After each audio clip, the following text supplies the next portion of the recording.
மக்களே வணக்கங்க. Good morning. நம்மளுடைய தலைமுடிய இயற்கையாகவே கருமையா மாத்தக்கூடிய கரும்பூலா கிராமப்புறங்களில ரொம்ப ஈஸியா கிடைக்கக்கூடிய மரம் இது. நகரப்புறங்கள்ல இருக்கிறவங்க அதிகபட்சம் இந்த செடிய நம்ம பார்த்துருக்க கூட மாட்டோம். ஸோ இது வந்துட்டு கட்டிங்ஸ் மூலியமா வளர்த்த ஒரு செடி. நல்ல வேர் விட்ட செடியா ஒரு சிஸ்டர் வந்து எனக்கு அனுப்பியிருக்காங்க.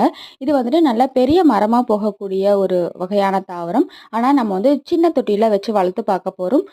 இது எப்படி வளரும்? இதுக்கான வளர்ப்பு முறை என்ன? எவ்வளோ ஹைட் போகும்? அப்படின்னு எந்த ஒரு விஷயமும் தெரியாது. ஒரு ஃபர்ஸ்ட் ட்ரையலா வந்துட்டு இந்த தொட்டியில வச்சு வளர்க்கலாம். ஸோ இது கொஞ்சம் நல்லா வேர் விட்டதுக்கு அப்புறமா இன்னும் பெரிய தொட்டிகள்ல மாத்தி முடிஞ்ச அளவுக்கு ஒரு சின்ன மரம் மாதிரி வச்சு வளர்க்கறக்கு ட்ரை பண்ணலாம்.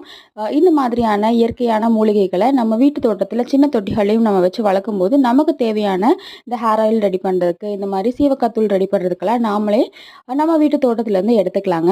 ஸோ இந்த மாதிரியான கட்டிங்ஸ் கிடைச்சது அப்படின்னா கூட வாங்கி ட்ரை பண்ணுங்க. கட்டிங்ஸ் மூலியமாவும் இது ரொம்ப நல்லாவே வளருது. Happy gardening.